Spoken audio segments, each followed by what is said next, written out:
गांव में दो बच्चे एक स्कूल में पढ़ाई कर रहे थे। पाटेकर धनवान का बच्चा था मगर मुंशी तो गरीब बच्चा था, लेकिन वो दोनों अच्छे बच्चे थे। पाटेकर बहुत होशियार था, हमेशा स्कूल में फर्स्ट आता था, लेकिन मुंशी को इतना पढ़ाई नहीं आता था। एक बार पाटेकर एक वुडन टाइगर का खिलौना लाकर मुंशी को दिया। फिर पाटेकर, दोस्त, मेरा पिता का ट्रांसफर हो गया है, कल ही हम जा रहे हैं। हमारे दोस्ती के लिए ये खिलौना तुम्हारे पास रखो, फिर कब मिलेंगे कि क्या है। कहकर खिलौना दिया। तब मुंशी उसे गले मिलकर दुखी हुआ। ऐसे कुछ साल बीत गए। मुंशी बड़ा होकर पढ़ाई ठीक से ना करने की वजह से पिता का पारंपरिक व्यापार में चाट मसाला बेचने का काम करने लगा। उसकी बीवी और बच्चे थे। मिले हुए कमाई से सही गुजारा ना होने की वजह से मुंशी हमेशा दुखी होता था। पाटेकर तो अच्छा पढ़ाई करके कलेक्टर बन गया। भ्रष्टाचारों को सजा देते हुए, गरीब लोगों को मदद करते हुए बहुत अच्छा नाम कमाया। एक बार पाटेकर उसके ऑफिस में बैठकर काम कर रहा था, तभी पियून आकर एक वुडन टाइगर खिलौना को लाकर पाटेकर को दिया। फिर पियून, सर, बाहर कोई आदमी आकर इस खिलौना को देकर आपको देने के लिए कहा। मैंने कहा सर बिजी है, बाद में आने के लिए, लेकिन वो नहीं मान रहा है सर। कम से कम ये खिलौना आपको देने के लिए जिद कर रहा है सर। कहा। फिर खिलौना को देखकर पाटेकर, ओह माय गॉड, वो तो मेरा बचपन का दोस्त है, कहकर बाहर आकर देखा। उधर बहुत लोग उनको मिलने के लिए आए थे। उनमें से मुंशी को पहचान कर पाटेकर, अरे मुंशी, कैसे हो यार? इतने साल हुए हैं तुम्हें देखकर। आओ अंदर आओ, कहकर उसे गले मिला। बाद में ऑफिस में पाटेकर ने उसका हालत पूछकर सब कुछ जाना। तब पाटेकर, फिर तो तुम्हारा व्यापार ठीक से नहीं हो रहा है कहते हो। ये लो, ये 1 लाख रुपए लेकर इस्तेमाल करो। और भी पैसे चाहिए तो पूछने के लिए शर्माना मत। कहकर पैसा दे रहा था। तब मुंशी, दोस्त, मैं पैसों के लिए नहीं आया हूँ, तुमको देखने के लिए आया हूँ। मैंने मुसीबत तुमको बांटने के लिए कहा था, लेकिन पैसों की मदद के लिए तो नहीं। कुछ गलत मत समझो। कहा। तब पाटेकर, तुम्हारे बारे में और तुम्हारा आत्माभिमान के बारे में मुझे अच्छे से पता है रे। कहकर आंखें बंद करके थोड़ी देर सोचकर, एक काम करो, कल से तुम तुम्हारा चाट मसाला में बनाना स्टेम के टुकड़े मिलाकर बेचो। उसके वजह से मसाला का स्वाद तो खराब तो नहीं होगा। कहा। तब मुंशी, बनाना स्टेम्स मिलाना है, किस लिए?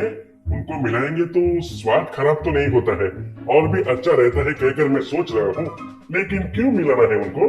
पूछा। तब पाटेकर, वो सब तुम्हें जरूरी नहीं है, मैं जैसा कहता हूँ वैसे करो, तुम्हारा व्यापार अच्छा होगा। कहा। तब मुंशी, ठीक है पाटेकर, कहकर मान लिया। बाद में पाटेकर ने गांव में एक डॉक्टर को फोन किया। तब डॉक्टर, कलेक्टर साहब बोलिए सर, क्या काम है? पूछा। तब पाटेकर, आप मुझे एक मदद कर सकते हैं क्या डॉक्टर जी? कहा। तब डॉक्टर, बताइए सर, आपके जैसे अच्छा इंसान पूछा तो बिल्कुल नहीं कहूँगा, बताइए क्या करना है? कहा। तब पाटेकर, आपके हॉस्पिटल के बाहर जो चाट मसाला का ठेला है वो मेरा दोस्त का है। उसका व्यापार ठीक से नहीं हो रहा है, इसलिए उसको चाट में बनाना स्टेम मिलाकर बेचने के लिए कहा था। वो सेहत के लिए बहुत अच्छा है कहकर कहीं पड़ा था, वो सच है क्या डॉक्टर जी? पूछा। तब डॉक्टर, हाँ सच में सर, वो सेहत के लिए तो बहुत बहुत अच्छा है। हर रोज 40 ग्राम खाएंगे तो उसमें रहने वाला फाइबर, पोटेशियम, विटामिन B6 के वजह से बहुत सारे उपयोग है। क्यों ऐसे पूछ रहे हैं सर? कहा। तब पाटेकर, मेरा दोस्त को बनाना स्टेम चाट बनाकर बेचने के लिए कहा था। आपके पास आने वाले मरीजों को उधर का चाट खाने के लिए बताइए सर, ये जो मदद है आपको करना होगा। कहा। तब डॉक्टर, ये मदद नहीं है जी, मेरा जिम्मेदारी है। इतना अच्छा खाना खाने को कहने के लिए मुझे तो कोई तकलीफ नहीं है, बिल्कुल रिकमेंड करूंगा सर। कहा। ऐसे गांव में सब डॉक्टर्स को फोन करके पाटेकर ने चाट के बारे में बताया। तब सारे डॉक्टर्स उनके पास आने वाले मरीजों को उधर चाट खाने के लिए कहने लगे। तब मुंशी के ठेले के पास भीड़ बढ़ गया था। वो बनाना स्टेम्स को टुकड़े करके चाट में मिलाकर लोगों को देते हुए व्यस्त बन गया था। पैसे अच्छे से मिलने लगे। फिर एक दिन मुंशी के ठेले के पास आया पाटेकर को धन्यवाद कहकर उसको बनाना स्टेम चाट मसाला बनाकर दिया। अमृतसर के पास एक छोटा सा गांव हुआ करता था। उसमें बलबीर नाम का गरीब इंसान अपने पत्नी और बच्चों के साथ रहता था। बच्चों का नाम गुरुप्रीत और रकुल थे। दोनों स्कूल में अच्छे से पढ़ाई करते थे।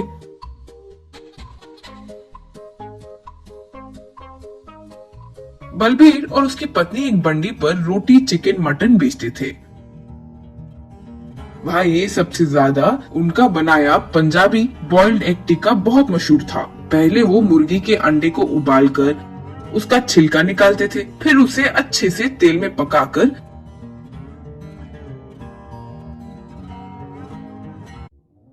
उसके ऊपर नमक, मसाला सब डालकर लोगों को देते थे। वे लोग चाट चाट कर खा जाते थे। बच्चे भी खुशी से खाते थे।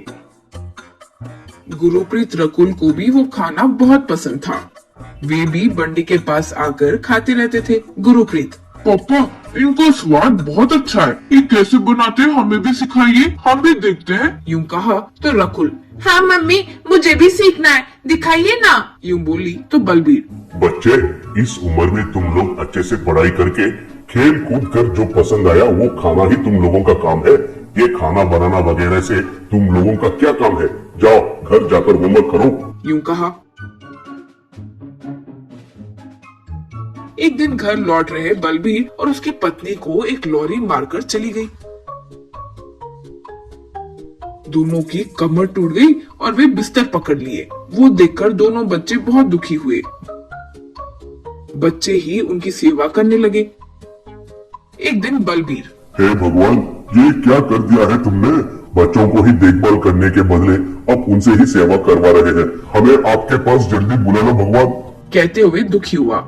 गुरुप्रीत, पापा, दुखी मत होइए, तो भगवान की कृपा से हमारे साथ सब ठीक होगा। घर पर पैसे खत्म हो गए, अब हम दोनों जाकर बंडी चलाकर पैसे कमाते हैं। आप हमारे बारे में बिल्कुल फिक्र मत करिए। यूं कहा। ऐसे दोनों बच्चे बंडी ढकेलते हुए गांव में आए। रकुल, भैया, यहाँ तो ज्यादा लोग बॉइल्ड एग टिक्का मांगेंगे, वो कैसे बनाएंगे? यूं बोली तो गुरुप्रीत, पापा मम्मी को अंडों को तेल में डालकर पकाते हुए मैंने बहुत बार देखा है। रुको, पहले 2 अंडे डालकर देखते हैं कि होता क्या है। कहकर 2 कच्चे अंडे लेकर तेल में डाल दिया। बस बाप रे बाप, बचाओ बचाओ। ऐसे आवाज सुनाई दी। वे इधर उधर देखे तो कोई नहीं था। फिर से बाप रे बाप, बचाओ बचाओ। यूं पुकार सुनाई दी। रकुल, भैया, ये आवाज तो अंडे से आ रही है। यूं बोली। गुरुप्रीत तुरंत वो अंडों को बाहर निकालकर जमीन पर डाल दिया। बस वे टूटकर उसके अंदर से 2 लिलीपुट्स बाहर आए। उन्हें देखकर बच्चे आश्चर्य में थे। एक, हमें कुछ मत कीजिए, हम पड़ोसी लिलीपुट देश से आए हैं। हम जब नदी से आ रहे थे तो हमारा नाव डूब गई है। यूं कहा तो दूसरा, हम रास्ता भटक गए थे तो एक मुर्गी ने हमें खा लिया था। इसकी वजह से हम ये अंडों में आ गए हैं।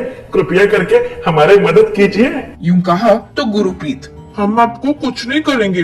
अतिथि देवो भव, ये हमारी देश की संस्कृति है। हम जरूर आप लोगों की मदद करेंगे। यूं कहा तो एक, आप छोटे बच्चे हो ना, तो ये बंडी क्यों चला रहे हो? यूं पूछा। गुरुप्रीत जो हुआ वो बताकर दुखी हुआ। वो सुनकर वे भी उदास हो गए थे। फिर गुरुप्रीत अपने पास जो नाव का खिलौना था उसमें उन्हें बिठाकर आराम से जाकर आइए। रास्ते पर आपको खाने पीने के लिए पानी और कुछ खाने का सामान भी रखे हैं। यूं कहा तब एक लिलीपुट, छोटे बच्चे हैं लेकिन दिल से कितने बड़े हैं। आप लोग इतनी मुश्किल में हैं तो हम यूं ही देखते चुप कैसे रह पाएंगे? रुको। कहकर हाथ घुमाते ही वहाँ बहुत सारा सोना प्रकट हुआ। तब एक और लिलीपुट, इस सोना से आपका माता पिता को ठीक कराओ और खुशी से रहो। कहकर टाटा कहते हुए चले गए।